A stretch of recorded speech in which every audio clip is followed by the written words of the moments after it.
این مرد پس از تلاش‌های 20 سالش برای درمان بخشیدن به درد همسر تصمیم گرفت پاره از جگر خود را به زنش دهد. همسر او این همه سالها از بیماری جگر رنج می‌کشید. خودش میگوید به عملیات پیوند جگر برای آن راضی شد که همسرش را دوست می‌دارد و می‌خواهد او سالهای دراز بالای سر فرزندان باشد. من خودم همین زنم، همین بچه‌ام نقض می‌بینم، برای همین من دادم جگرم. نباشه دخترم مسید، بچه‌ام خدا میتیم گفت من نه. شما ساق سلامت گردان مایل. جراحی پیوندسازی جگر از شوهر با همسرش 2 هفته پیش در یکی از بیمارستان‌های شهر دوشنبه انجام شده. طبیبان صحتی هر دو را خوب ارزیابی می‌کنند. این زمان دونوری ما رخصتی کردش دیگه که مثلا تقریبا 1 روز بعد 2 روز بعد میان برای بیمارشون برای اویلشون دیدن. خب بیمارم در حالت خوب قرار داره. بیمارم گفتنی هستیم که در همین زمان هم مردای هستن که همون وظیفه خودشون اجرا میکنن. دونورا همین خد دونورای کشیدن یگان مشکلی ها ندارن، لیکن به هر حساب یک چیز اهدا کردن کار آسان نیست.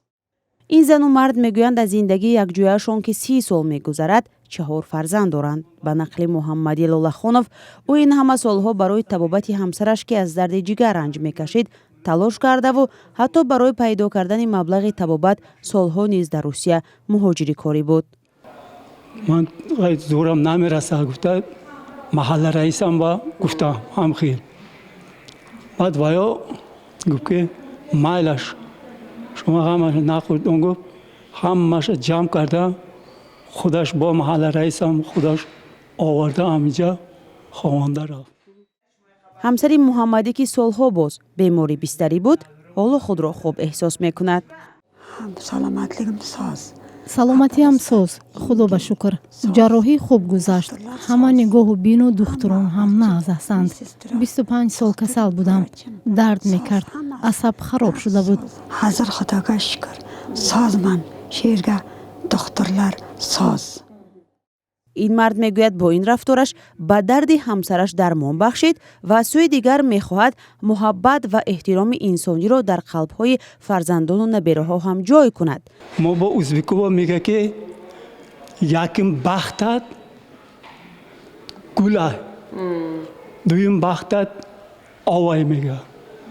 برای همین من همین یکم بختم قطع شوام گفتم هم کردم. تقدیم پاره از جگر از سوی مرد به زنش در جامعه مردسالار تاجیکستان کم سابقه است. رفتار این مرد را کاربران شبکه‌های اجتماعی هم توصیف کرده به او چون مردی وفادار تحسین خواندند.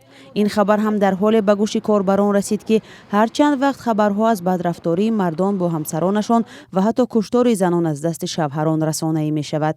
برخی هم میگن نه همه مردان چنین صداقت دارند و سالها برای درمان بخشیدن به همسر بیمارشان تلاش میکنند. خیلی کاری وزنی است که هر کی کار کردن نمیتونه.